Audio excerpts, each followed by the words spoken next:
He was the CEO who fired people by algorithm, a man who saw human beings as data points on a spreadsheet. She was the mailroom clerk he erased with a single click, not knowing she was the secret architect of his company's greatest success. This is the story of what happens when a man who trusts only numbers is forced to find the one person he deleted and beg her to save him from a world of his own creation. The termination email arrived at 4:59 p.m. It was cold, automated, and utterly final. Lena Petrova read the subject line, "Notification of employment restructuring," and felt the familiar, dull ache of indifference settle in her chest. She wasn't surprised. In the sterile, data-driven world of Davenport Innovations, people were simply assets to be optimized or liabilities to be cut. She, employee number 734, had just been reclassified. From his penthouse office on the 80th floor, Adrian Davenport reviewed the final report. The efficiency protocol had identified 47 redundancies in the lower-level support staff, 47 lines of code corrected, 47 salaries removed from the books. It was clean. It was logical. He signed off on the directive without a second thought. He never looked at the names. Names were anecdotal. Data was truth. He didn't know that on the subterranean mailroom level, one of those names belonged to the woman who was the company's beating heart. Lena wasn't just a mailroom clerk. She was a ghost in the machine. A self-taught coding prodigy, she had anonymously created the very Omega system that powered Davenport's entire predictive market analysis, the system that had made the company billions. She'd built it on her own time, a silent, elegant piece of architecture that ran so perfectly, so invisibly, that the VPs in their corner offices assumed it was the work of a high-priced consulting firm. Lena never took credit. Credit came with attention, meetings, and a corporate schedule that she couldn't afford. Her life had a different, more urgent algorithm. Caring for her younger brother, David, whose rare autoimmune disease required a quiet, stable environment and a guardian who was always home by 6. The mailroom was a fortress of anonymity. It paid the bills and allowed her to disappear at the end of the day. She was content to be invisible, to watch her creation thrive from the shadows. But now, she was redundant. She packed her small box of belongings, a worn copy of a poetry book, a framed photo of her and David, and a small, happy-looking succulent. As she walked out of the building for the last time, she passed a giant glossy poster in the lobby. It was a picture of Adrian Davenport, his expression confident and severe, under the company's motto, "The future, quantified." Lena paused and looked at the poster, a flicker of something unreadable in her quiet gray eyes. "You can't quantify a soul, Mr. Davenport," she whispered to the image, and then she was gone. The first week after the firings, the numbers looked good. Adrian's board was pleased. His vice president of operations, Maxwell Finch, a man whose ambition was as sharp as his designer suits, took all the credit. "The system is trimming the fat, Adrian," Finch said, his voice slick with self-satisfaction. "It's pure, logical growth." But by the second week, the machine began to sputter. The Omega system, without its creator's quiet nightly diagnostics, developed a ghost of its own. Tiny, imperceptible data lags began to cascade. Market predictions were off by a fraction of a percent, then a full percent. A major acquisition, guided by the system's analysis, suddenly went south, costing the company nearly $100 million overnight. Panic began to creep into the sterile halls of the 80th floor.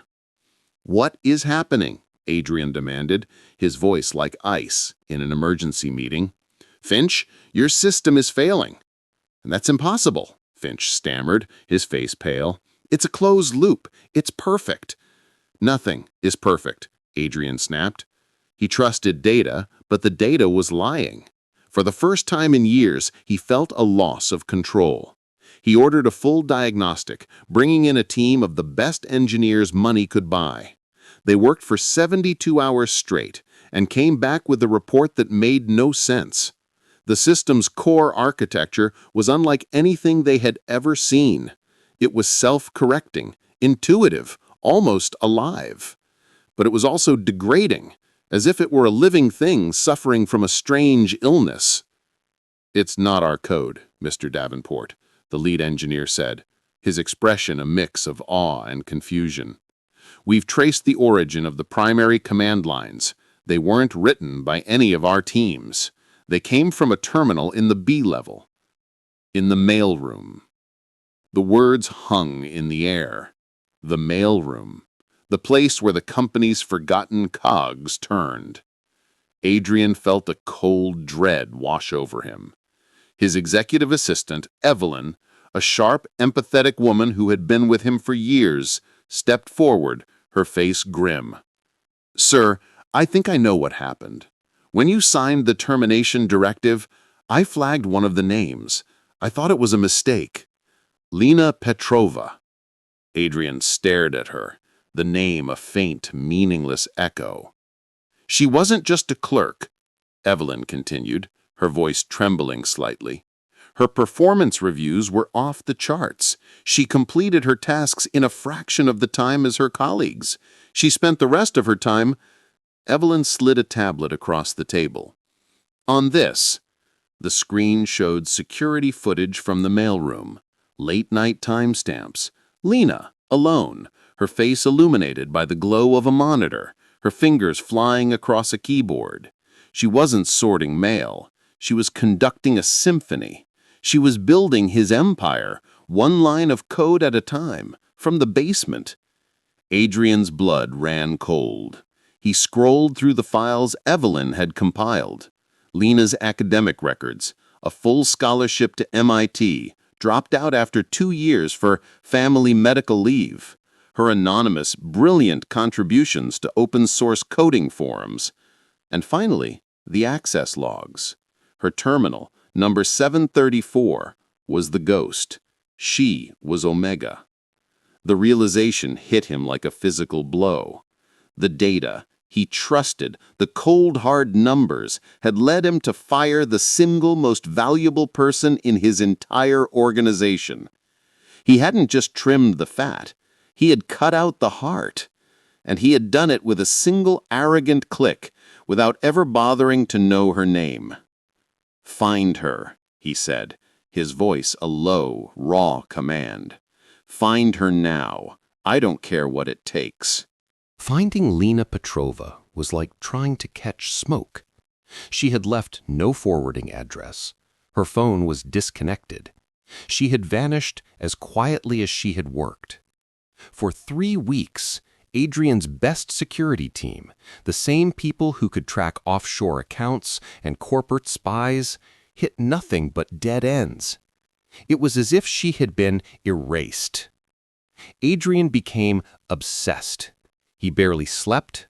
He moved out of his sterile penthouse and into a small suite at a downtown hotel, the empty rooms of his home feeling too much like a monument to his own solitude. He pored over Lena's employee file, trying to understand the woman he had so carelessly discarded. The photo of her and a smiling, frail-looking teenage boy. The sparse details of her life that only highlighted what was missing. He finally found her himself, not through data or surveillance, but through a piece of paper. In her file, there was a worn, folded flyer for a small, struggling community library in a forgotten corner of the city. He drove there on a gray, drizzling afternoon, his expensive car looking alien on the cracked, potholed streets. The library was a small brick building, a sanctuary of silence and the smell of old paper. And there she was. She sat at a low table in the children's section, surrounded by a small group of kids, patiently showing them how to write a simple line of code on an ancient donated computer. She wore a simple faded cardigan, Her hair was down, falling in soft waves around her shoulders. She looked peaceful, more at home here than she ever had in his gleaming tower. When she looked up and saw him standing there, her face registered no shock, only a quiet, weary resignation. The children fell silent, sensing the shift in the room. "Mr. Davenport," she said, her voice even, without a trace of anger or fear, "you're a long way from the 80th floor." He walked towards her, his footsteps echoing in the quiet library. He felt like an intruder, a predator in a place of peace. I came to apologize," he said, the words feeling clumsy and inadequate. Lena just looked at him, her gray eyes holding a universe of tired wisdom. "An apology doesn't undo an action." "I know. I made a mistake. A colossal one," he admitted, his voice raw. "The Omega system. It was you. All of it." She gave a small, sad smile. "It was just a project, something to keep my mind busy. It's the most brilliant piece of code I have ever seen, and I fired the person who wrote it. I am asking you to come back. Name your price, a new division, a blank check, whatever you want, it's yours." She stood up, her movements graceful and deliberate. She walked over to a shelf and straightened a row of worn-out books. "I don't want your money, Mr. Davenport, and I don't want a job where my existence is determined by a line in a report." "That's not what it would be," he pleaded, desperation creeping into his voice. "Things would be different. I would be different." She turned to face him, and for the first time he saw the full weight of the hurt in her eyes. "You saw my name on a list and you deleted me. What if my brother's life had depended on that paycheck? Did the algorithm account for that? You talk about data, but you've forgotten what it represents. Behind every number is a person, a life, a story. You erased my story. You don't get to just write it back in because it's convenient for you." She walked back to the table and knelt down, her attention returning to the children. "I'm sorry, Mr. Davenport, but I'm not for sale. I have work to do." He stood there for a long moment, dismissed. A billionaire CEO, a titan of industry, rendered powerless by a children's librarian in a faded cardigan. He had come to offer her the world, and she had shown him that she already had one, a small, quiet, meaningful world that his money couldn't touch. As he walked out of the library into the rain, Adrian Davenport realized that getting her back wouldn't be a negotiation. It would be a penance. Adrian did not give up. For the first time in his life, he was faced with a problem that couldn't be solved with a wire transfer or a hostile takeover. He couldn't acquire Lena's trust. He had to earn it. He started by learning. He discovered that the library was on the verge of closing. City budget cuts had eviscerated its funding. The computers were ancient, the books were falling apart, and the roof leaked every time it rained. This was Lena's new project, her new system to fix. Adrian returned to the library the next day, not in his suit, but in jeans and a simple sweater. He didn't approach Lena. He went to the elderly head librarian, Mrs. Gable, and made a quiet offer. "I'd like to volunteer." Mrs. Gable looked at his expensive watch and the faint outline of a driver waiting in a black car outside and raised a skeptical eyebrow. "We don't get many volunteers from your zip code, son." "I'm a fast learner," he said. And so his penance began. Adrian Davenport, a man who commanded thousands, spent his afternoons sorting through dusty donation boxes and patiently reshelving books. He used his personal credit card to order a new set of encyclopedias and a dozen new computers, telling Mrs. Gable they were from an anonymous donor. Lena watched him from a distance, her expression guarded. She didn't speak to him, and he didn't force it. He just showed up, day after day. He was quiet, respectful, and surprisingly competent. He learned the Dewey Decimal System. He fixed the faulty Wi-Fi router. He started a weekly story hour for the younger kids, his deep, resonant voice captivating them with tales of dragons and distant stars. One afternoon, he saw Lena struggling to move a heavy cart of books. He walked over without a word and began to help, their hands brushing as they both reached for the same worn copy of Moby Dick. "You don't have to do this," she said, her voice soft, not looking at him. "I know," he replied, his gaze fixed on her. "I want to."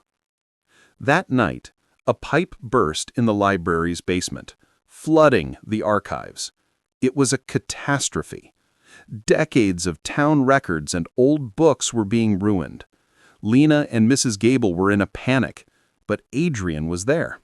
He made one phone call, and within an hour, a professional disaster recovery team from Thorne Industries was on site, pumping out water and using advanced equipment to save the damaged books. Lena stood beside him, watching the efficient, organized chaos. "This is what you do, isn't it?" she said, a hint of accusation in her voice. "I solve problems with the resources I have," he corrected gently. Tonight, the resource was a phone call. Yesterday, it was carrying books. The method changes. The intent doesn't. I'm here to help. The wall around her began to crack. She saw that he wasn't performing. He was genuinely trying. He was listening. Meanwhile, back at Davenport Innovations, Maxwell Finch was watching his own world crumble. The Omega system was becoming more and more unstable. Profits were in a free fall. Finch, in a desperate attempt to cover his own incompetence, tried to brute force a patch into the system. The result was a catastrophic crash. The entire network went down for 6 hours, locking them out of their own data. The board was calling for Adrian's head. Finch saw his opportunity.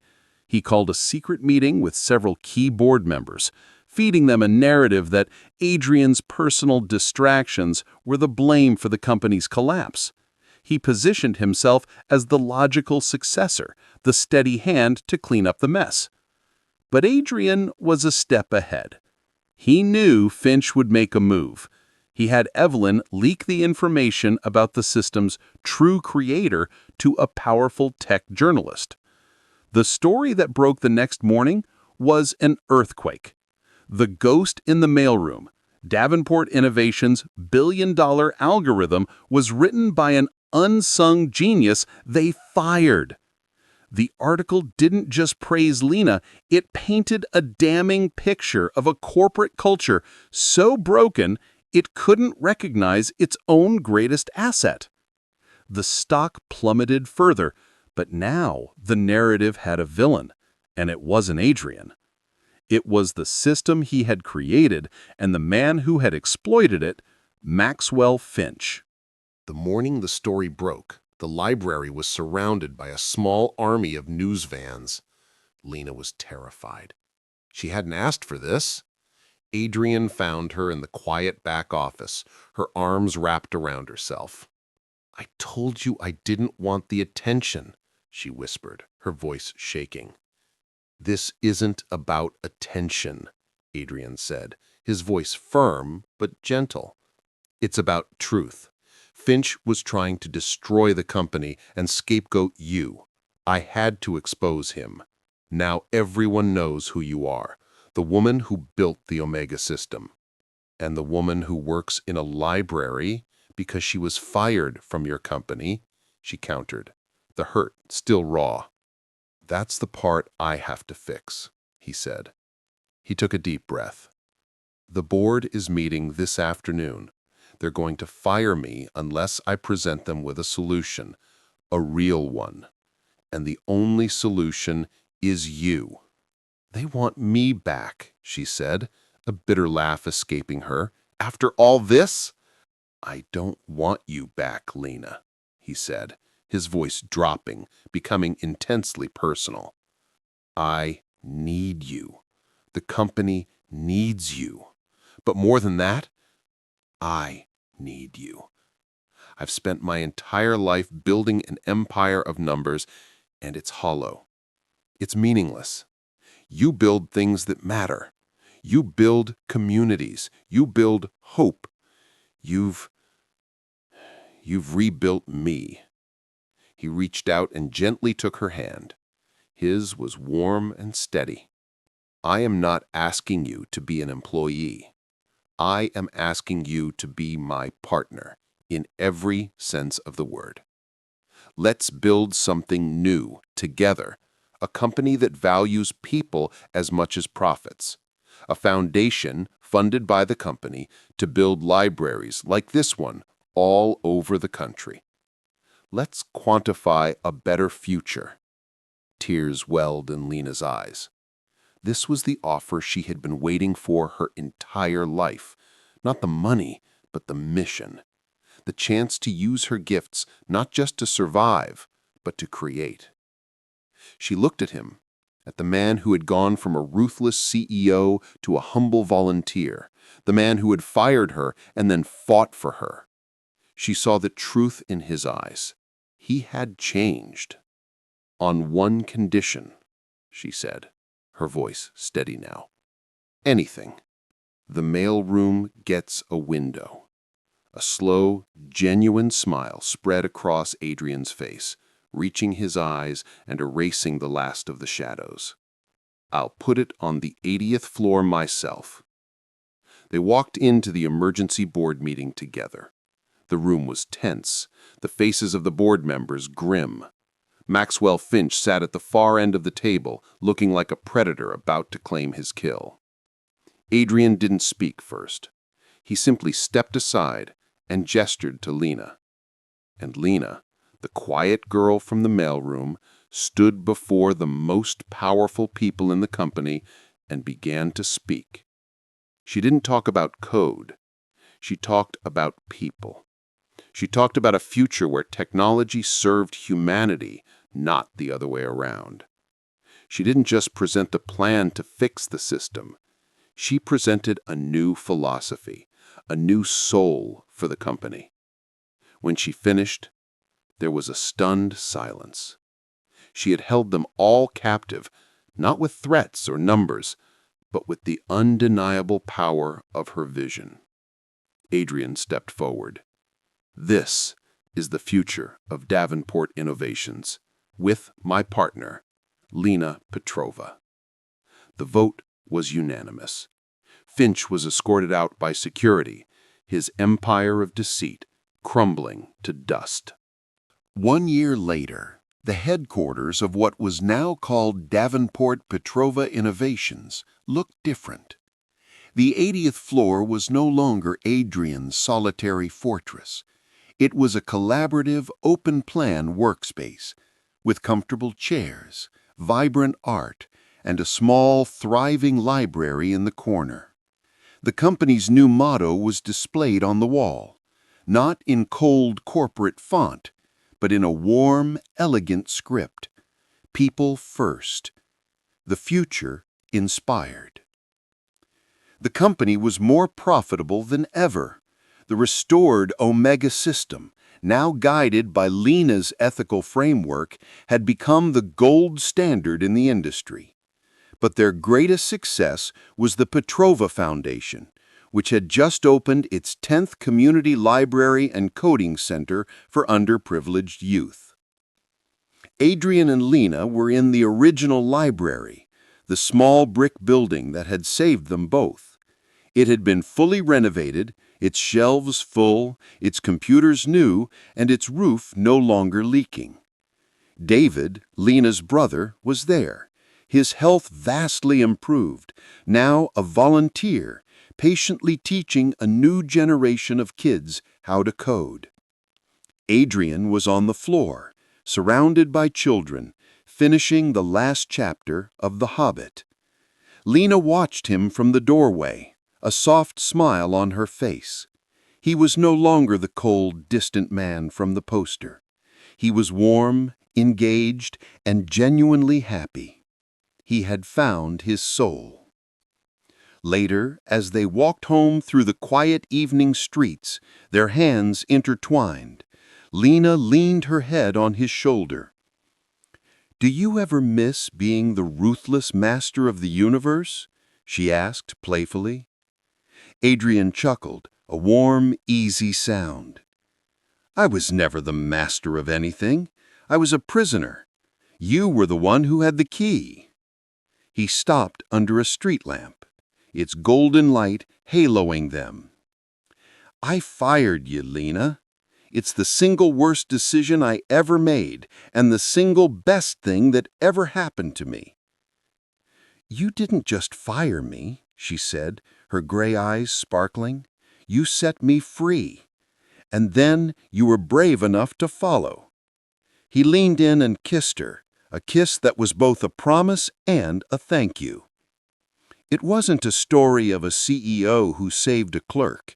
It was the story of two lonely souls who found each other in the most unlikely of places and built a better world, not with data, but with a love that couldn't be quantified. If this story reminded you that a person's true worth can't be measured on a spreadsheet, and that even the most broken systems can be rebuilt with empathy and courage, then we invite you to stay with us. We share stories about quiet heroes, unexpected connections, and the power of one person to change everything. If it meant something to you, share it with someone who believes that people are always more important than profits. Leave a comment. What does a company with a soul look like to you? And subscribe for more tales where integrity and heart win the day. No pressure, just real stories that remind us of the humanity behind the numbers.